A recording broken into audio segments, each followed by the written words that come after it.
अस्सलाम वालेकुम नाज़रीन, आप देख रहे हैं प्रोग्राम अंदर की बात मुज़म्मिल सोहरावर्दी के साथ। मैं हूँ आपकी मेज़बान इकरा रियाज़।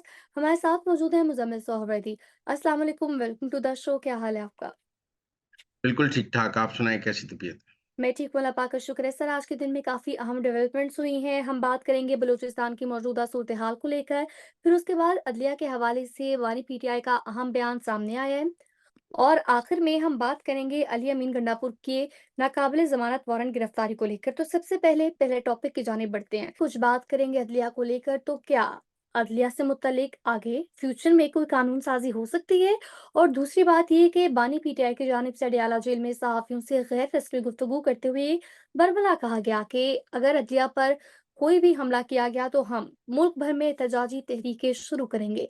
इस मुतालिक अंदर की बात क्या है? ये अदलिया के हवाले से 3 किस्म की कानून साज़ी की इस वक़्त बात हो रही है। मैं कानून साज़ी की बात कर रहा हूँ, आइन में तरमीम की बात नहीं कर रहा। पहली ये है कि सुप्रीम कोर्ट में जजेस की तादाद बढ़ाई जाए। मुझे नहीं समझ आती इसको आप सुप्रीम कोर्ट पर हमला कैसे समझते हैं? अगर सुप्रीम कोर्ट में जजेस की तादाद 17 से 24 हो जाएगी, तो ये सुप्रीम कोर्ट पर हमला है? कैसे हमला है? क्या सुप्रीम कोर्ट में 70,000 मुकदमा पेंडिंग नहीं है? वो उन लोगों का मुकदमा सुना नहीं जाना चाहिए। ये जजों की तादाद कम नहीं है। अभी वहाँ हमने जब जब गवर्नमेंट एड हॉक जज लगाने लगे, तो प्रोपेगेंडा शुरू कर दिया कि जी एड हॉक ना लगाएँ, परमानेंट लगाएँ। अच्छा जी, परमानेंट लगाने के लिए सीटें बढ़ानी शुरू की हैं, तो नहीं, नहीं, नहीं, नहीं, नहीं, अब आप सीटें बढ़ाकर सुप्रीम कोर्ट पे हमला कर रहे हैं। तो एक चूँकि सुप्रीम कोर्ट में इस वक़्त ईमानदार जजों की अक्सरियत है, वो ये चाहते हैं कि और जज लग ही ना पाएँ, कहीं वो न्यूट्रल जज लग गए तो ईमानदार जजों की अक्सरियत जो है वो खत्म हो जाएगी।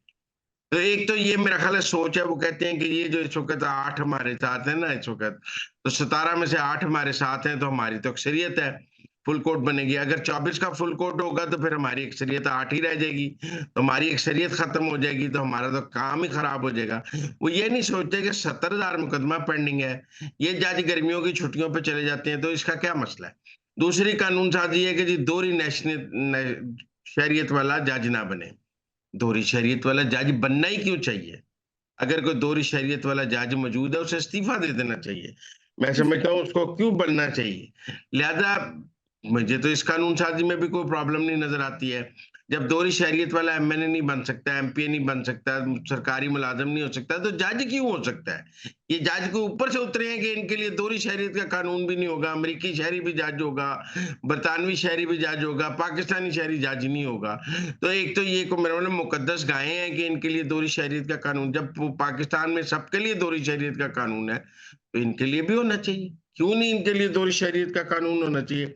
मैं तो इस बात के हक में हूँ कि दोहरी शहरियत खत्म कर देनी चाहिए पाकिस्तान में। एक ही शहरियत है, या आप पाकिस्तानी हैं या आप पाकिस्तानी नहीं हैं।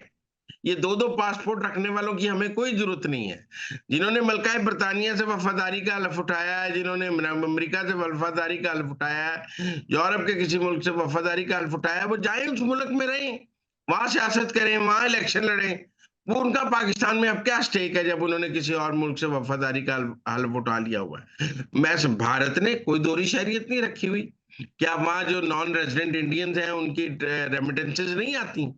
वहाँ नॉन रेज़िडेंट इंडियंस जो हैं वो इंडिया का साझा नहीं है, लेकिन दोहरी शहरियत नहीं है। ये हमारे जो बाहर ओवरसीज़ हैं वो हमारे जवाई बने हुए हैं और वो कहते हैं हम रेमिटेंसेस भेजते हैं, हमें इक़्तिदार में भी हिस्सा दें, हमें वोट भी दें, हमें जज भी बनाएँ, हमें एमएनए भी बनाएँ, हमें वज़ीर भी बनाएँ, भी क्यों बनाएँ? आप जाएँ अपने मुल्क में बनें। तो मैं समझता हूँ ये कोई बुरी नहीं है जिसे आप कहें कि कानून साज़ी, दोहरी शहरियत नहीं होनी चाहिए। हाँ, जहाँ तक तौहीन-ए-अदालत के हवाले से है कि तौहीन-ए-अदालत का कानून ख़त्म किया जाए, उस पर मैं ज़रूर समझता हूँ कि सोच-विचार होना चाहिए। लेकिन तौहीन-ए-अदालत के कानून का मिसयूज़ भी तो बहुत हुआ है ना।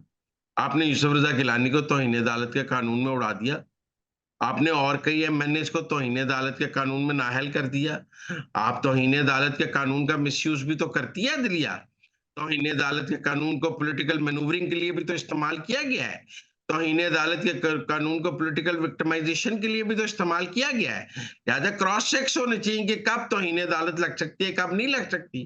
जज साहब के अपने दिमाग से तो तौहीन-ए-अदालत नहीं लगनी चाहिए कि जज साहब ने समझा कि ये मेरे बारे में कोई 2 फ़िक्रे किसी ने कह दी हैं, तो इस पर मैं नाअहल कर दूँगा और अगर हुक्म अदुली पर मैं माफ़ भी कर दूँगा, डिस्क्रिशन नहीं होनी चाहिए।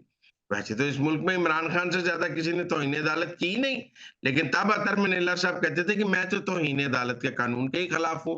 आज पूरी पीटीआई तौहीन-ए-अदालत के कानून के साथ खड़ी होगी है, मैं भी समझता हूँ, तौहीन-ए-अदालत का कानून होना चाहिए, लेकिन वो कानून अदालत के हुक्म पर ना मानने पर होना चाहिए। अदालत के बारे में गुफ्तगू करने पर ये पाबंदी नहीं होनी चाहिए कि आप अदालत के बारे में तबसरा नहीं कर सकते, गुफ्तगू नहीं कर सकते। तो इस आपने प्रेस कॉन्फ्रेंस की है, तो आप पे तौहीन-ए-अदालत लग गई है, उसका और कोई ऑर्डर ना मानने का फ़र्क ज़रूर होना चाहिए और ये जजों की जो डिस्क्रिशन है कंटेम्प्ट ऑफ कोर्ट के हवाले से, इसने इसको शुतर-बे-मुहार बना दिया। इस कानून की कोई गाइडलाइंस को फ़ोर कॉर्नर ज़रूर तय होने चाहिए। ये कानून होना चाहिए, लेकिन इसकी कोई रेगुलेशंस भी होनी चाहिए। लिहाज़ा मैं समझता हूँ कि अदलिया के हवाले से हम कानून साज़ी को आउटराइटली रिजेक्ट नहीं कर सकते। बाकी जो आईनी तरमीम की बात है, अभी आईनी तरमीम का पैकेज तो सामने आया ही नहीं है। वो जब सामने आएगा तो उस पर बात कर लेंगे। लेकिन अभी मुझे लगता है कि ये जो कानून साज़ी है, ये तो ठीक कानून साज़ी है, इस पर इतना शोर मचाने की कोई ज़रूरत नहीं है। सर आगे बढ़ते हुए कुछ बात करेंगे सीएम केपी को लेकर। तो आज उनके नाकाबिले जमानत वारंट गिरफ्तारी जारी हो गई है। अब इससे क्या फर्क पड़ेगा उनकी सियासत पर? देखिए, मेरे ख़्याल में ये 8 सितंबर के जलसे के ऑप्टिक्स हैं। आज 4 सितंबर है, उनके वारंट जारी हुए हैं। इस्लामाबाद पुलिस उन्हें कन्वे कर रही है। उन्होंने अदालत में जमा कराया है कि मैं 1 हफ्ते के लिए बीमार हूँ। मेरी टाँग में बड़ी खिंच आ गई है। मुझे डॉक्टर ने चलने-फिरने से मना किया है। अब वो क्या अदालत आकर 8 सितंबर से पहले बेल कराएँगे या 8 सितंबर वाले दिन वो केपी से दाखिल होने की कोशिश करेंगे तो उन्हें गिरफ्तार कर लिया जाएगा। ये सारा खेल 8 सितंबर के जलसे के ऑप्टिक्स हैं। कि 8 सितंबर के जलसे में रियासत की अपनी एक और पॉलिसी है और पीटीआई की अपनी एक और पॉलिसी है। तो ये देखना पड़ेगा 7 सितंबर तक खेल किस तरफ जाता है। क्या इस बार भी जलसा मुलतवी होता है, छोटा जलसा होता है, पीटीआई जलसे में क जलसा करने में कामयाब होती है। ये सब कुछ देखना पड़ेगा, लेकिन ये जो नाकाबिले ज़मानत वारंट हैं, ये आप इनको 8 सितंबर के तनाज़ुर में देखें और आज जो ब गंडापुर ने कहा है कि उसे 1 हफ्ते का रेस्ट दिया गया है, वो भी 8 सितंबर के तनाज़ुर में देखें कि उन्हें 1 हफ्ते का रेस्ट दे दिया गया है। लेकिन अभी 8 सितंबर से पहले काफ़ी कुछ होगा और ये जलसा इतनी आसानी से नहीं होगा। सर बलूचिस्तान की जो मौजूदा सूरत हाल है, आइंदा की हुकूमत की हिकमत अमली क्या होगी और सियासी सूरत हाल से मुतालिक आप क्या कहेंगे?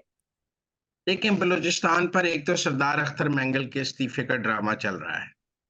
कि मेरा मतलब है कि उन्होंने बजाय इसके कि हम दहशतगर्दों के खिलाफ ऑपरेशन की बात करते हैं, बजाय इसके कि हम बलूचिस्तान में जो टेररिज्म हुआ है, जो अलहदगी पसंद हैं, जो अस्करियत पसंद हैं, उनके खिलाफ ऑपरेशन की बात होती, उन्होंने उसको डाइवर्ट करने के लिए एक इस्तीफे का ड्रामा शुरू कर दिया, ताकि दहशतगर्दी पर बात ना हो सके और लोग उनको मनाने में लग जाएँ। और आप देखें उन्होंने सारी जो गुफ्तगू है उसका रुख जो है वो दहशतगर्दी से अपने इस्तीफे की तरफ मोड़ दिया है ताकि नेशनल डिबेट पे नेशनल सीन पर दहशतगर्दी पर बात ना हो सके। कौमी असेंबली में दहशतगर्दी पर बात ना हो सके, उनके इस्तीफे पे बात हो जाए। और जी सरदार अख्तर मैंगल नाराज हो गया, इसको मना लें। बलूचिस्तान का सबसे बड़ा मसला सरदार अख्तर मैंगल की नाराजगी है। अगर वो नाराज हो गया तो पाकिस्तान टूट जाएगा। मौलाना फजलुर रहमान ने कहा है कि बलूचिस्तान में पाकिस्तान का कौमी तराना पढ़ना मुश्किल हो गया स्कूलों कॉलेजों में। बलूचिस्तान के अंदर जो है हालात खराब हो रहे हैं और हमारी रिट कमजोर हो रही है।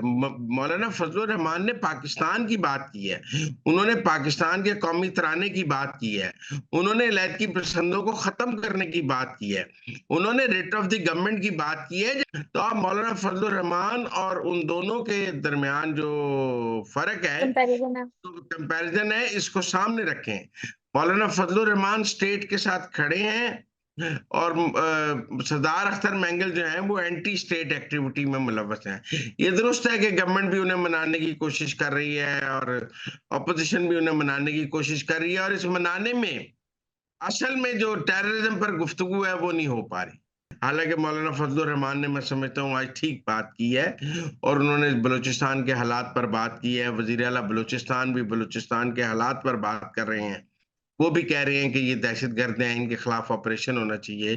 कोर कमांडर कॉन्फ्रेंस में भी इस पर बात हुई है और वहाँ रेट ऑफ द गवर्नमेंट और ऑपरेशन की बात हुई है। जब उनसे कहा जाता है कि अच्छा जी जो लड़े हैं आप उनसे बात करा दें, वो कहते हैं वो तो मेरे इख्तियार में नहीं है, वो तो वही खुद ही बात कर सकते हैं। जब गवर्नमेंट उन्हें कहती है अच्छा जी जो सेपरेट अलहदगी पसंद है उनके साथ आप मुज़ाकरात करा दें। पहले आप कहते हैं जी वो हमारे बच्चे हैं, फिर आपको कहते हैं आप उनसे बात करा दें तो आप कहते हैं नहीं वो मेरे कंट्रोल में नहीं है, मैं उनसे आपकी बात नहीं करा सकता। तो नाज़रीन, ये थी आज की अंदर की बातें। आपसे मुलाकात होगी अगले प्रोग्राम में। हमें दीजिए इजाज़त। अल्लाह निगहबान।